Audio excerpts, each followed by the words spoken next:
County Democrats, are you fired up for November? Let me tell you something, and I want to echo what Tom said back there. The Clark County Democratic Party is alive and well, okay? Yes. Okay, it's alive and well. My name is Evan Stoner. I'm a resident of Jeffersonville, Indiana, and now a sophomore at Hanover College, and the founder and festival director of Southern Indiana's very first Pride Festival and Parade taking place this summer. I was very proud when I learned that the Clark County Democrats and the Indiana 9th District Democrats would be marching in the Jeffersonville Pride Parade and hosting a booth at the Jeffersonville Pride Festival. I've been absolutely blown away by the amount of love and support this community has shown Jeffersonville Pride, and how supportive many in the community have been in the fight for equality that millions of Hoosiers are so passionate about. First and foremost, thank you to Councilman Rodriquez for giving me the opportunity to speak here this evening. When I first met Josh, he said something to me that I will never forget. It was last year at the Clark County Democrats Christmas party dinner. I was attending with my friend and fellow Democrat Raylan Cardwell and her mother Carolyn. I was walking around the room meeting people, and one of those people happened to be Josh. He looked me in the eyes when he spoke, and what he said next is what I'll never forget. And everyone in this room shouldn't forget it either. He said to me, "Don't you ever give up. If you give up, they win." Those words, ever since that evening, have been engraved in not only my mind, but my heart. In December, Josh had not yet claimed what was rightfully his, but he never gave up. He kept fighting, and because of that, it is my honor to address him here tonight as Councilman Josh Rodriguez.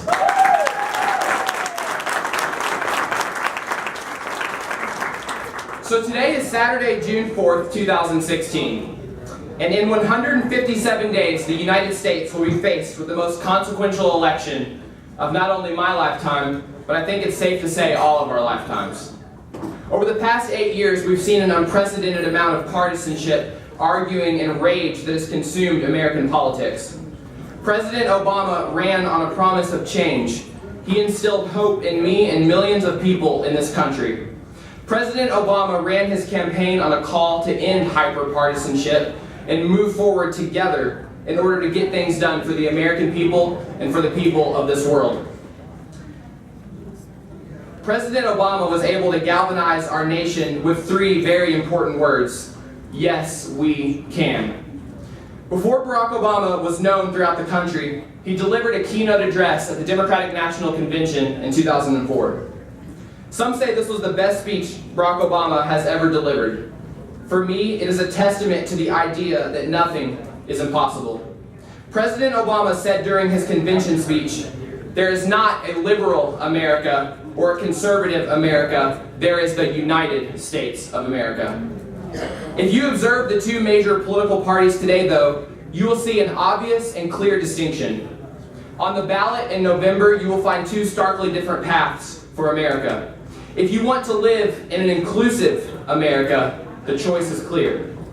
The United States of America was built on the ideals of freedom, pursuit of happiness, and liberty and justice for all. Abraham Lincoln once said, "A house divided against itself cannot stand." We are the United States of America, and we ought to always strive to reach common ground in pursuit of common goals on the pathway to a better America, a more inclusive America, and a more loving and peaceful America.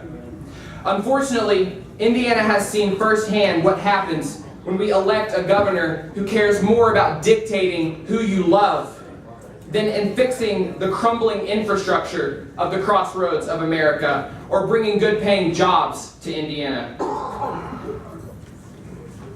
How can we be an inclusive state or country when our laws do not yet reflect who we are as people?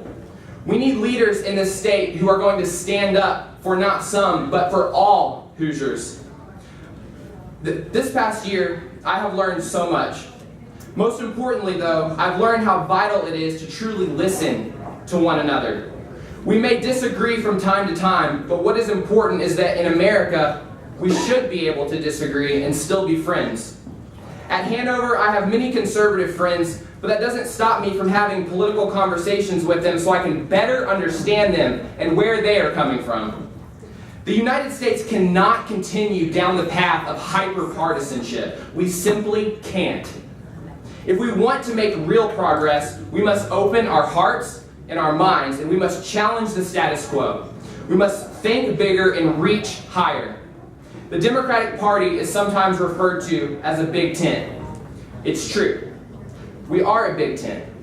The Democratic Party is full of black people, white people, gay people and straight people, old people and young people, rich people and poor people, and that is exactly what makes our party and our country great.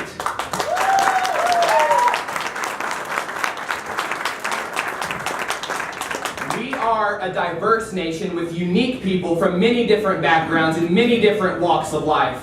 We owe it to ourselves and to the future generations of our world to not only reach for the stars in everything we do, we must first reach across the aisle. A couple months ago, I had the honor of hearing former Indiana Governor Evan Bayh speak at the Floyd County Jefferson-Jackson dinner.